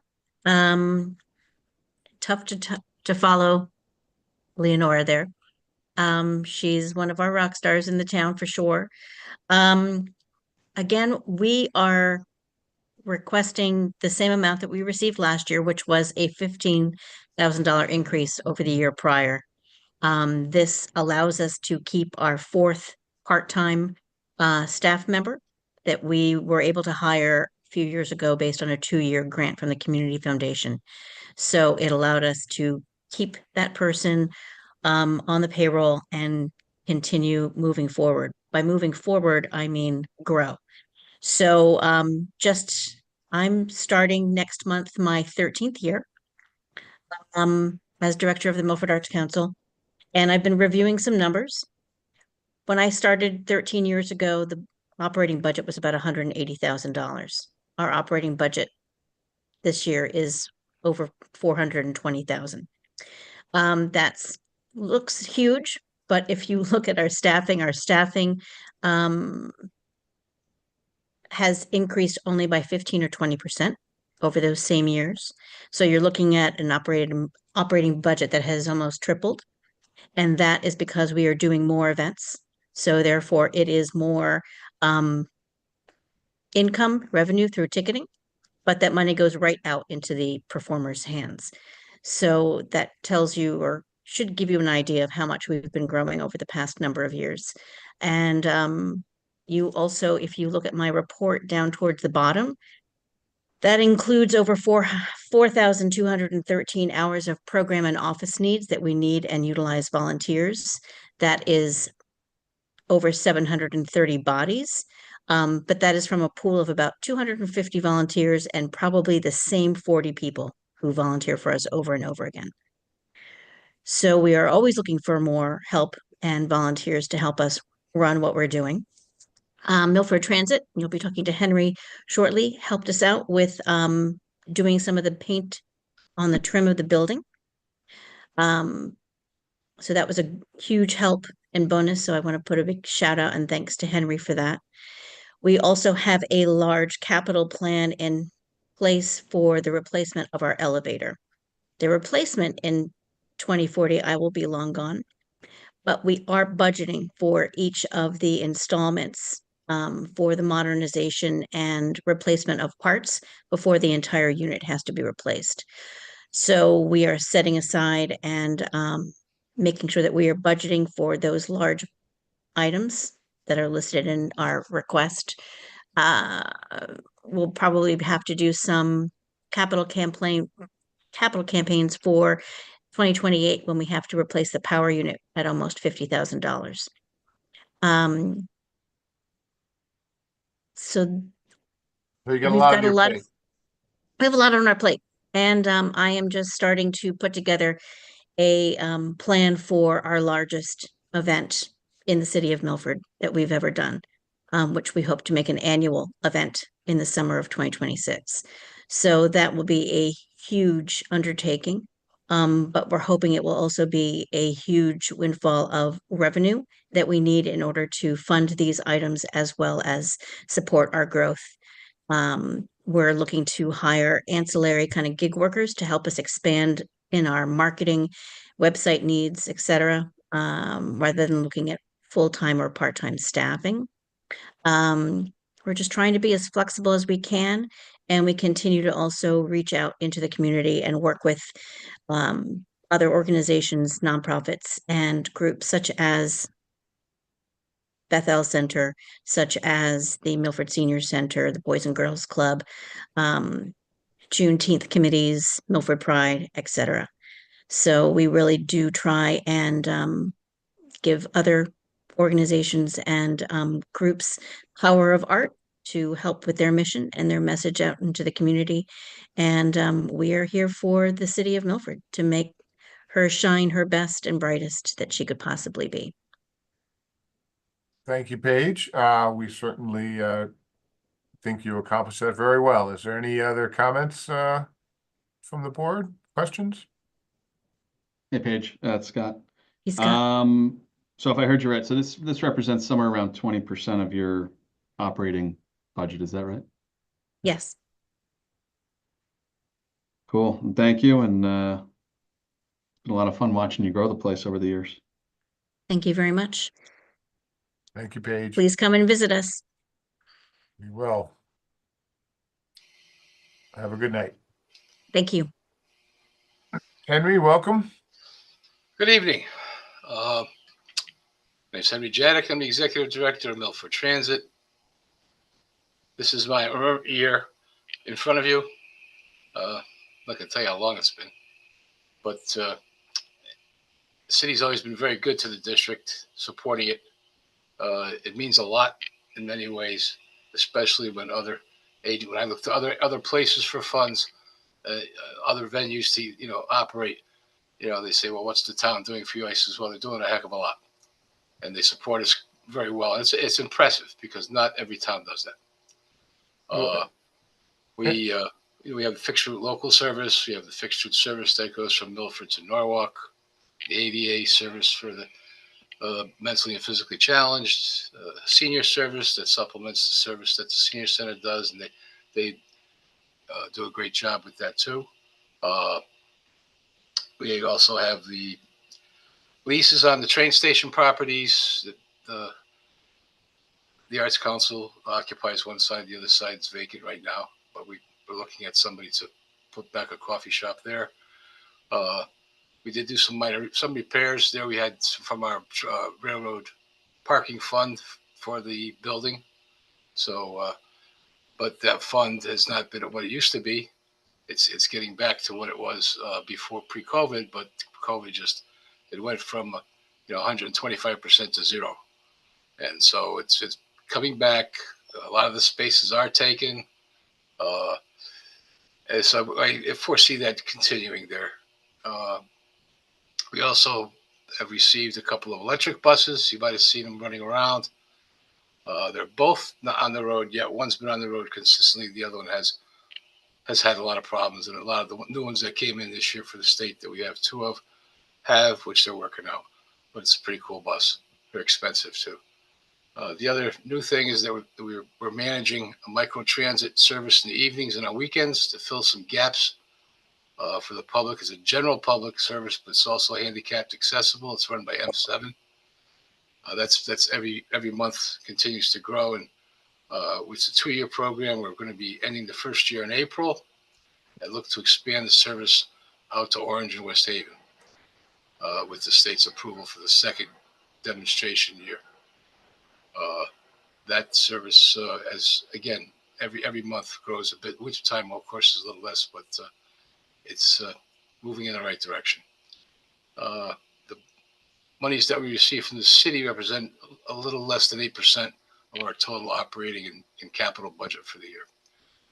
So it's a very, very important percentage because it helps tremendously with cash flow, which especially at the beginning of a fiscal year is a challenge with getting all of our invoices in for the state and other places. So to keep things rolling pretty good. So if anybody has any questions, I'd be happy to answer. Thank you, Henry. I appreciate your efforts. Any questions or comments from the board? Hi, Henry, it's Jeffrey Matchett. How are you? Good, Jeff. Thank you. The electric bus that you mentioned, what's the cost difference between that and a regular bus? Good. Well, it's a good question. The last 40-foot clean gas. Well, these are 35-foot buses. So the last 35-foot clean gas diesel bus we purchased here was, I think, in 18, and that was about $480,000.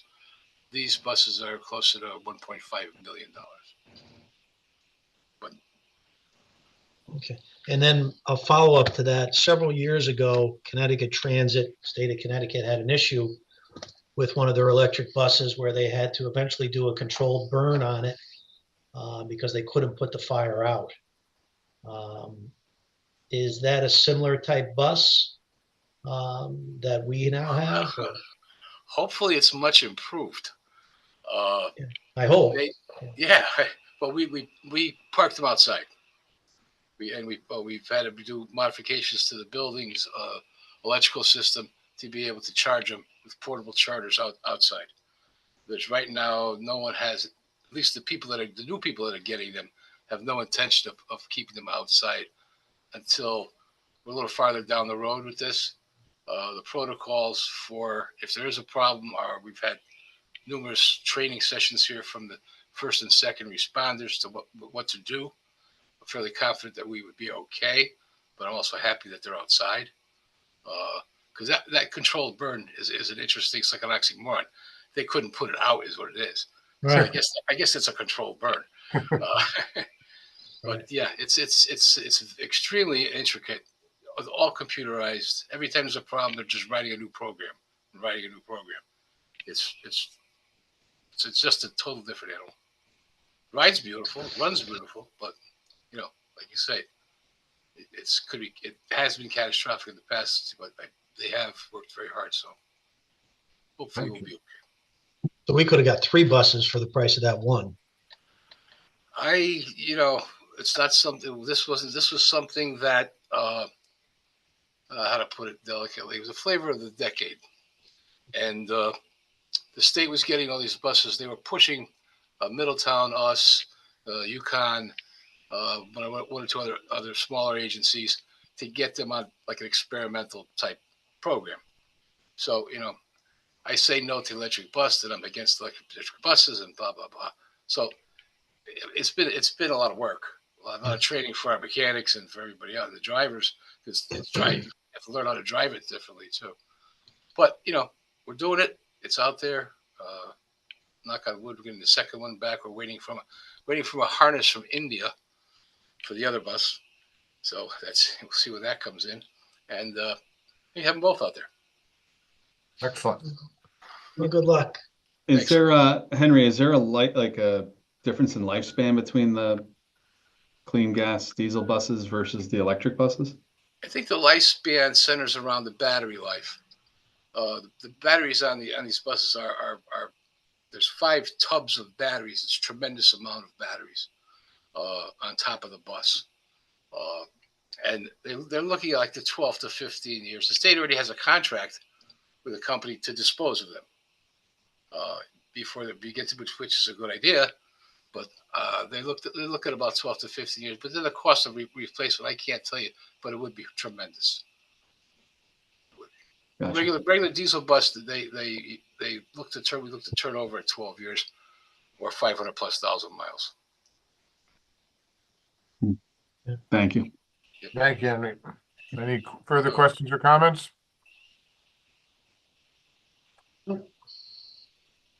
Thank you. Okay, thank you very much. Have a good evening.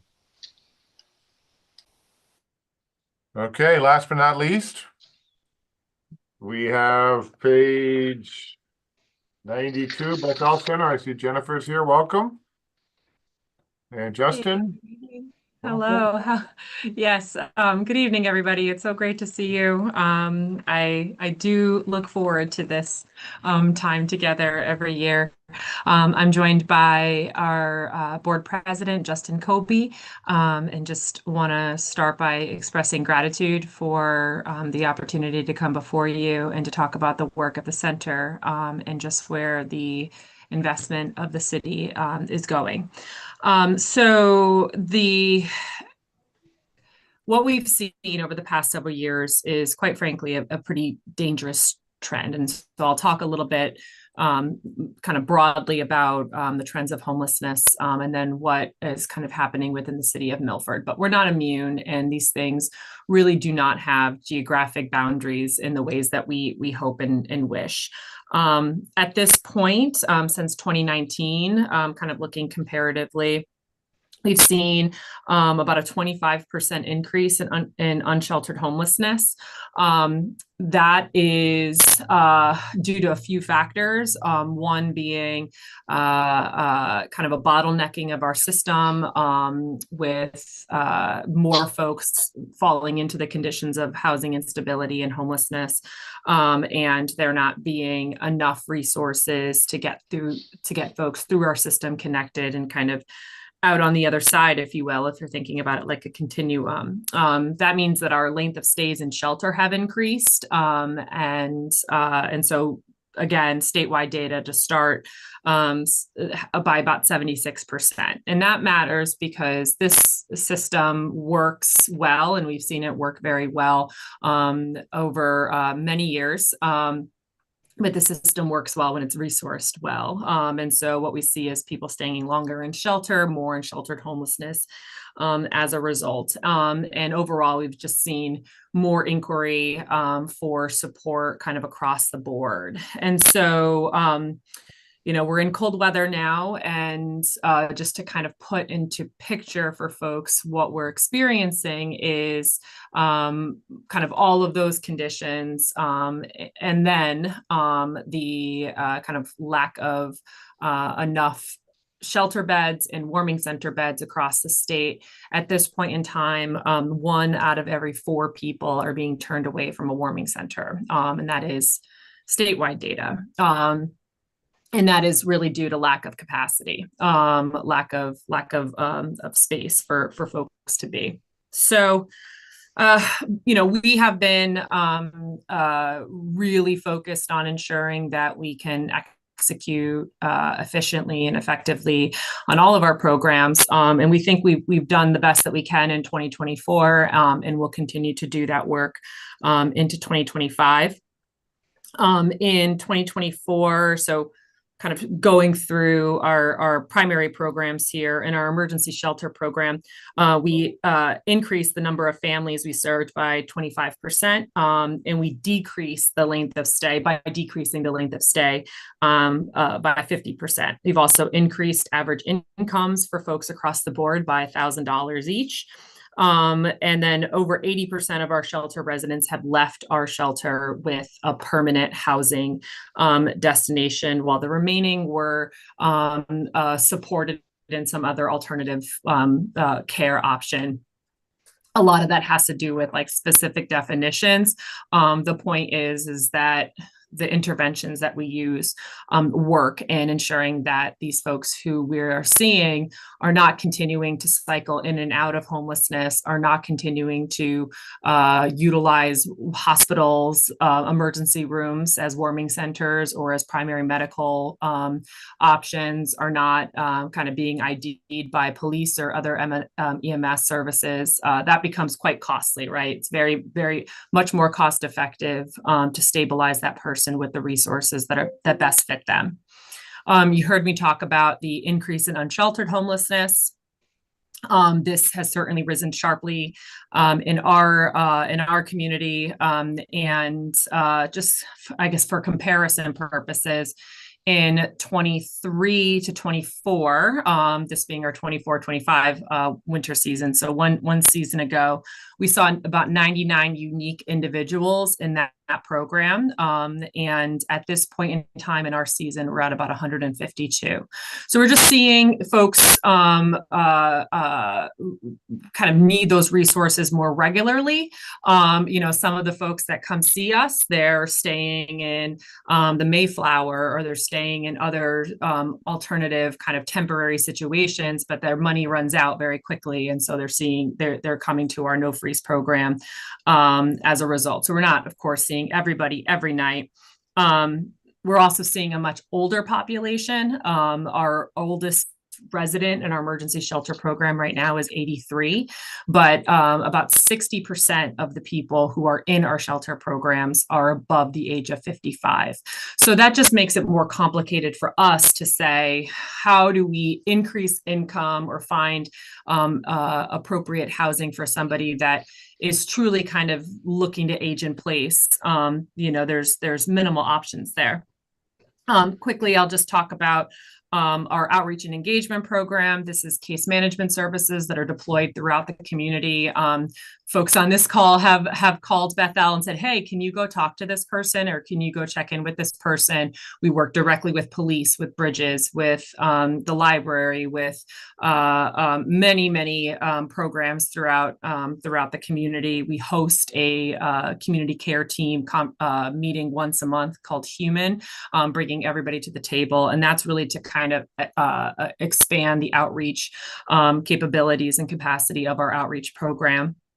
Our youngest program, our newest program, although it's not that new anymore, is our homeless service, our homeless prevention program. So we call that diversion. And we actually provide that across multiple towns, just regionally. That's how those dollars come in. And so last year, we were able to stabilize 600 households, preventing them from coming into the homeless response system. So I'm talking about, 150 people in our No Freeze program, 100 people in our emergency shelter program. We really want to see numbers like that, 600 prevented, right? Next year, we want to see 700, 800 prevented, because the more that we can do that, number one, again, more cost effective, less traumatic for the household. And then that way, those folks who really need our emergency shelter services, need more case management, more stabilizing resources, kind of get what they need, versus kind of everybody seeking that resource. Last but not least, we have our community kitchen and our permanent supportive housing program. We're a staff of 25 individuals, but we have over 250 volunteers in the center on a monthly basis. The majority of them are in our community kitchen. Last year, we served just under 50,000 meals, really on par with what we saw in 2023 as well. We saw significant increases year over year. I don't know whether we're stabilizing at this point at the 50,000 number. I mean, we really have hit that twice, that being very high. I mean, nearly 100% greater than what it was when I started here, quite frankly. So, and then, last but not least, our permanent supportive housing program. So many don't know that we have this. It's like one of Milford's better kept secrets, but we do supportive housing very, very well. This is stabilizing long-term housing options for complex people, chronic medical histories, who need support on an ongoing basis to make sure that they do not cycle in and out of homelessness and kind of repeat the systems that I've talked about. We've had that program for 14 years, and we have not had one tenant return to homelessness as a result of the kind of long-term interventions of that. So I really name that as, these are proven best practices. They do work. Right now, 2025 and ahead of us is really about ensuring that, just like with any system, if the need grows, you have to be able to expand to meet the need. You have to be able to constrict when the need lessens, right? You're not bloated. I look forward to that day where I feel like, wow, we got some fat to cut off, but that day is not today. So last but not least, I just wanted to highlight a couple of kind of new community engagement initiatives that we started in 2024. It's really important for us that folks understand what homelessness is, that people feel connected to the solutions around homelessness, because this is whole community stuff. It is not, Bethel is the leader in this work. We're the subject matter experts, if you will. But in order to really kind of curb what can be the impact of homelessness on a whole community, we need folks, we need everybody to come along. So we've launched a Youth United group. So that's a high school aged youth council that's focused on, number one, ensuring that we as a center are connecting with homeless youth that exists in every municipality across the state. And who better to kind of do that work than a trusted peer. But secondly, they do community service projects and leadership opportunities. We've also developed a tenant certification course. This is a 5-week, 90-minute class where folks enter it and they learn financial literacy, rights and responsibilities as a tenant, workforce development opportunities, community resource opportunities. And the whole goal of that program is to honestly understand what tenancy is and to be a productive tenant. I think the most impactful class is we have a panel of landlords come in and talk to our future tenants about what they are looking for in a strong tenant. It's very, very impactful. And so kind of in conclusion, a couple of facts. First, let me just thank Mayor Gentasio for his support in our small increase request this year. It is the request that we asked for last year as well. And we're certainly incredibly grateful to see the support of his leadership in our ask. This is about 6% of our operating budget, just to kind of put things into perspective of kind of where we are. And before I turn it over to Justin, maybe preemptively, I get the question every year, how many folks do you serve from Milford, right? Like, just making sure that we're kind of in line with funding there.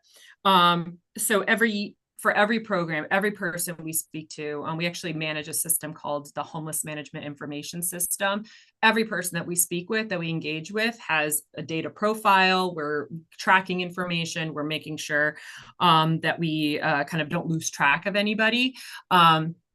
And we do that through HMIS, and we complete the verification and intake paperwork at every program entry. And the question is asked, what was your last permanent address? And so that is marked as a part of your intake documentation. It's not a perfect question because, quite frankly, if you ask me what my last address was, I don't know. Do I tell you the place I was staying before I moved into my house? Because there was a month there where I had to, it's not a perfect question is what I'm saying, but it is fairly accurate in describing kind of large trends. So right at this time, or over the course of 2024, what we saw was about 70% of individuals in our emergency shelter program are from kind of Milford or Greater Milford. And I think about Orange specifically. And then in our community kitchen program, 90% of individuals are coming to our community kitchen, which to me, I think about things kind of community-wide. I think about us. I think about the Milford Food Bank and the Senior Center and the meal serve there. And just, it really shows the breadth of the food insecurity needs in our community and how we're trying to meet them. Our outreach services are 100% Milford. So we do not provide any outreach services outside of folks who are unhoused, unsheltered in Milford. And then lastly, as I mentioned, we do diversion services regionally. It's just the way the funding goes for that program. And so about 20% of the folks that we serve in that program are from Milford. And so with that, I just would love to turn it over to Justin for some comments if he has any, and then certainly questions.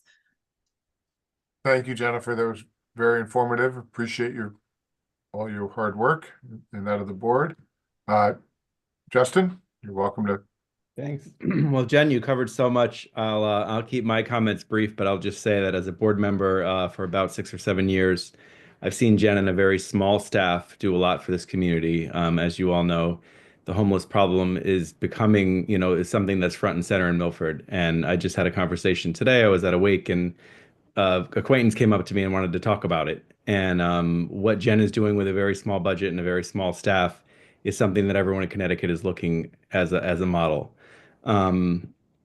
It's challenging work that she does, and they do it with a smile, and they do it with dignity. And one of the things that I really appreciate also is that we're increasingly engaging with people. We're using our No Free Shelter, which is very active and busy right now, as a way to engage with people and kind of get them into services. So not everybody necessarily wants to receive services or is ready to receive services, but that's a chance every day to meet with these folks and try to get them into the system.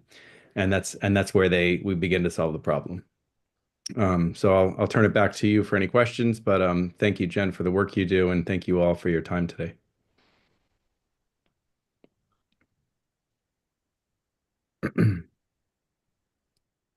I believe you're muted. I'm sorry. Any members of the board have any questions or comments? Thank you for everything you guys do. Thank you. Appreciate your patience in waiting this out and staying with us till the end, as they say. Excellent. Thanks, Well, if everybody. there's nothing further from Jennifer or Justin or the board, then entertain a motion to recess until Wednesday, the 26th. Sure, I'll make a motion, Mr. Chair, that we recess until Wednesday, February 26th, where we'll reconvene at 5:30 via Zoom. Thank you, Scott. Is there a second? Second. Thank you, Lauren. All in favor? Aye. Aye. Aye. Take care, Mr. Mayor. Good night, Have a- everybody. Yeah, good night. Have a good evening. Thank you.